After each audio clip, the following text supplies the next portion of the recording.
मैया ने कही, अरे बहन कहा करूं, मैंने इतने खिलौना दे दिए, यानी सब फोड़ दिए, माखन मिश्री दई बापू भी नाले, आज नाला रोई रो रहे हो, पतो नहीं कहा है। वह गोपी ने कही, भैया आज कोई नंद भवन में आयो तो नहीं। मैया ने कही, बहन कोई नहीं आयो। फिर मैया को ध्यान आया, अरे हम्बे बहन ये तो बाबा जी आए। माँ ने बड़ी माथा पच्ची करी लाला के दर्शन के बाद।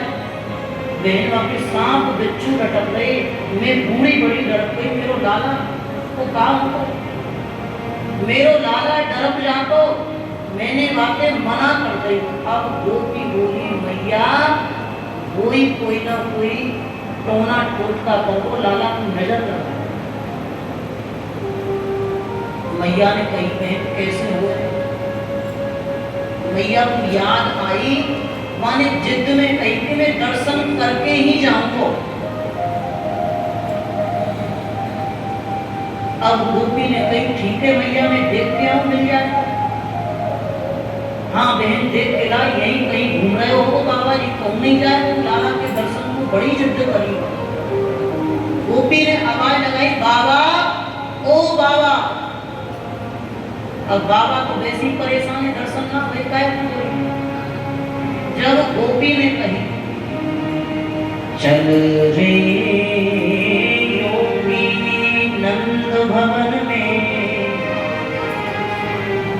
तो है यशोदा माई बुलावे, बाकी लाला नजर लगी है, तो पेराई अरे बाबा ओ बाबा, मैया बुला रही है, लाला को नजर लग रही है। अब सोई बाबा होश में, मैया बुला रही है, चल गोपी। तुरंत बाबा ठुमका लगाए कि नंद भवन के द्वार पे पहुंच गए। मैया कहाँ है तेरे लाला, जल्दी लेके। कौन ने तेरे लाला को कहा करोगे, अब ही देख लूंगा।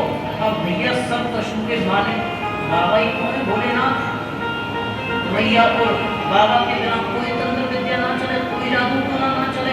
बाबा तो राजा है, महाराज बाहर है। मैया अब ही देखूं क्या करो, तेरे लाला को लेके आए। अब मैया जैसी लेके आई, बोले बाबा ने ठाकुर जी को दर्शन करो। ठाकुर जी ने बोले बाबा को तुरंत साफ चुप भेजा। अब तो गोपी बोली, मैया देख ले, मैंने कही ना ये बाबा जी कसम करके गयो, लाला याते आते चुके हो, हमने बहन को सही। अब भोलेनाथ ने कही, मैया या अपने लाला को मेरी बोलने को दे। अब मैया धेनु नहीं चाहने हट देते। भैया डर लगो, सांप बिच्छू लटक रहे और मेरे लाला खाएंगे तो क्या हो। मैया की चिंता मत करे, तेरे लाला को कशु नहीं होगा, मैं ऐसा इंतजाम कर जाऊंगा। अब मैया ने डरते भाई लाला को दे दियो।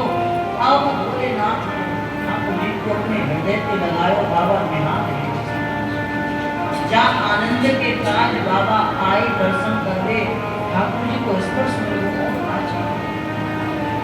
सोई भैया ने झट से लाला गोदी पे ले लियो। बाबा मेरे लाला को बहुत है। मैया एक काम कर, कहा कर, देख मेरे सिर में, मेरी जटान में ऐसी जड़ी बूटी है, तू अपने लाला को चरण रख देगी ना, छिपा देगी चरण, स्पर्श करा देगी, कहो नजर नहीं लगेगी। अब मैया वैसे तो मानेगी ना। बोले बाबा हट करते काम हो, मैया लोग है मेरे लाला नजर ना लगे होते। अच्छो बाबा मैं महाराज सांपों मेरा रहे हो बाबा की गर्दन में। मैया ने डरते डरते भोलेनाथ के शीश पे लाला को चरण कर रहा है। बाबा अब तो ठीक है, हाँ मैया अब ठीक है, मेरी धन्य है वो, निहाल है वो, मुँह परमानंद की प्राप्ति है गई। अब मैया भीतर लेके चली, बाबा अब तो जा यहाँ पे। अब भोलेनाथ जा तो रहे और मन नाए जावे तो बोले अब और दर्शन होते रहते तो आनंद रहे तो बाबा जाए पीछे देखते देखते जाए। अरे भैया सुन सुन सुन, लोग को एक बात तो याद आए, बाबा जी अब कहाँ रह गए? अरे भैया सुन, मैं तुमको ऐसा उपाय बताऊं हमेशा के बाद, तेरे लालाए को बहुत नजर लगेगी। अच्छो बाबा जल्दी बता।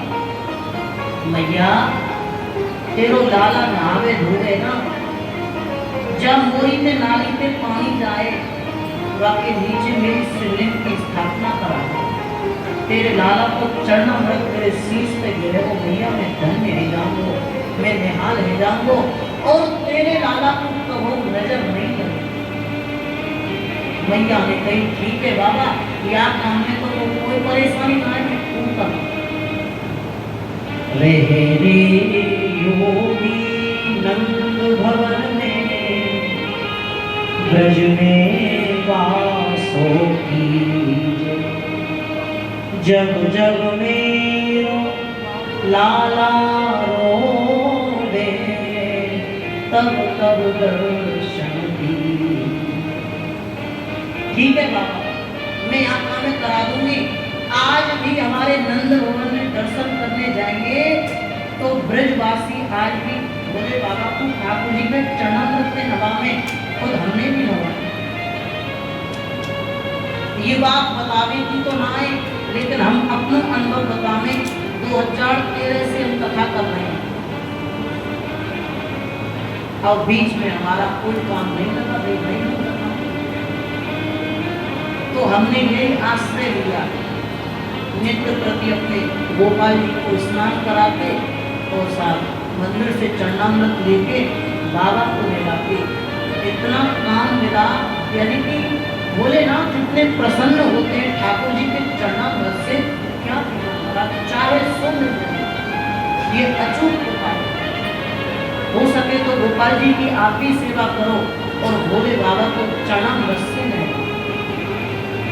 अब गोपाल जी में तो गोपाल जी को तो भैया तुलसी चाहिए, तो ऐसी कोई आपत्ति नहीं है।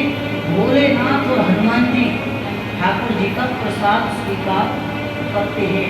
और ब्रजवासी आज भी हमारे नंद बाबा मंदिर में जब दोपहर 2 बजे आरती है कि भोग लग जाएगा ठाकुर जी को, तो भोले बाबा को ठाकुर जी की झूठन आज भी लगाई जाती है। ये प्रत्यक्ष है। आप नंदगांव जाओ तो आशीष महादेव दर्शन करके अवश्य, ज्यादा दूर नहीं है, 1.5-2 किलोमीटर है नंदगांव से।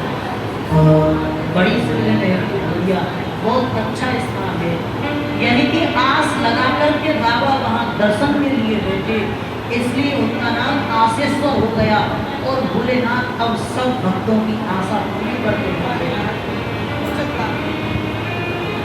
हमें तो ऐसा सौभाग्य भी प्राप्त होता है, सावन का महीना आता है तो हमारे एक सेठ जी हैं कोसी से, पूरा 41 दिन 45 दिन का अभिषेक चलता है। खूब आनंद आता है, खूब आनंद। भोलेनाथ दर्शन करके निहाल हो गए और एक रूप पे बाबा ब्रज में विराजमान हो गए और एक रूप पे अपने कैलाश पर्वत को लौट गए। बोलिए भोलेनाथ की, नंद के लाला की, बरसाने वाली की।